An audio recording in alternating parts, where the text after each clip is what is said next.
Anda menyaksikan News Update pukul 19 waktu Indonesia Barat. Saya Ade Mulya. Pemirsa, Komisi Pemberantasan Korupsi kembali memeriksa politikus Partai Demokrasi Indonesia Perjuangan Wayan Koster. Wayan diperiksa sebagai saksi untuk kasus dugaan korupsi proyek Wisma Atlet Jakabaring, Palembang, Sumatera Selatan. Dan untuk mengetahui informasi selengkapnya terkait pemeriksaan tersebut, kita langsung bergabung dengan reporter Berita 1 TV, Pramadika Samudra di Gedung KPK Jakarta. Prama, apakah Koster sudah selesai diperiksa saat ini? Ya, Ade, datang pukul 10 pagi tadi, Wayan Koster usai melaksanakan pemeriksaan di gedung KPK pada sekitar pukul setengah 5 sore tadi. Praktis ini berarti sekitar lebih dari 6 jam Wayan Koster diperiksa penyidik KPK. Ia mengaku bahwa pemeriksaan kali ini sebagai saksi untuk Rizal Abdullah sebagai tersangka atas kasus korupsi di Wisma Atlet Jakabaring, Palembang. Ia juga mengaku bahwa kali ini ia diperiksa atau dicecar oleh penyidik KPK terkait dengan perubahan anggaran tahun 2010 untuk dalam proyek Wisma Atlet di Jakabaring, Palembang. Dan memang tadi ia datang seorang diri dengan menggunakan mobil Kijang Innova dan menggunakan juga batik berwarna coklat. Ia mengaku kepada wartawan bahwa pemeriksaan kali ini tidak ada yang spesial atau tidak ada yang berbeda dengan pemeriksaan sebelumnya. Hanya saja kali ini ia diperiksa sebagai saksi untuk tersangka Rizal Abdullah dalam kasus proyek Wisma Atlet di Palembang. Adek? Kapasitasnya sebagai saksi, informasi apa saja yang disampaikan oleh Koster terkait pemeriksaannya hari ini?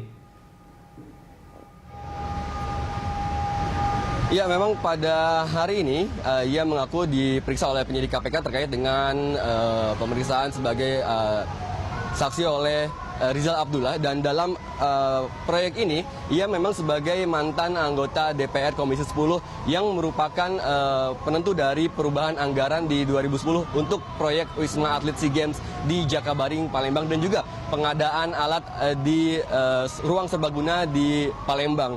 Dan menurut ia mengatakan bahwa dalam proses proyek tersebut memang di DPR anggaran diatur, namun ia mengerjakan semuanya, ia kembalikan kepada pemerintah Provinsi Sumatera Selatan. Dan dalam anggaran tersebut, pemerintah provinsi mengajukan anggaran sebesar 416 miliar, namun yang dipenuhi oleh DPR atau yang disetujui oleh DPR hanya sekitar 200 miliar rupiah. Dan dalam kasus ini memang KPK telah menetapkan tersangka, yaitu Kepala Dinas Pekerjaan Umum Provinsi Sumatera Selatan, Rizal Abdullah. Dan hingga saat ini memang Rizal telah ditetapkan sebagai tersangka dan dikenakan pasal ke-1 Undang-Undang KUHP Jungto pasal 55 dengan prediksi kerugian negara sebesar 25 miliar rupiah. Dan tadi juga para wartawan sempat menanyakan apakah benar pernyataan Nazarudin yang mengungkapkan bahwa Wayan Koster telah pernah menerima sejumlah uang terkait dengan proyek ini. Dan ia langsung membantahnya secara tegas bahwa tidak terjadi lobby-lobby baik yang dilakukannya di gedung DPR maupun dalam pengerjaan anggaran di APBN 2010 tersebut.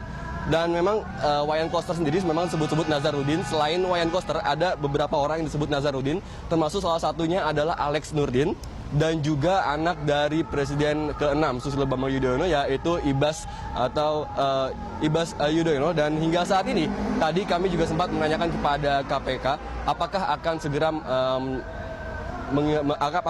segera memeriksa atau menerima keterangan terkait dengan hal tersebut, yaitu memanggil Ibas dan juga Alex Nurdin. Namun hingga saat ini KPK belum merasakan hal tersebut merupakan sesuatu yang perlu.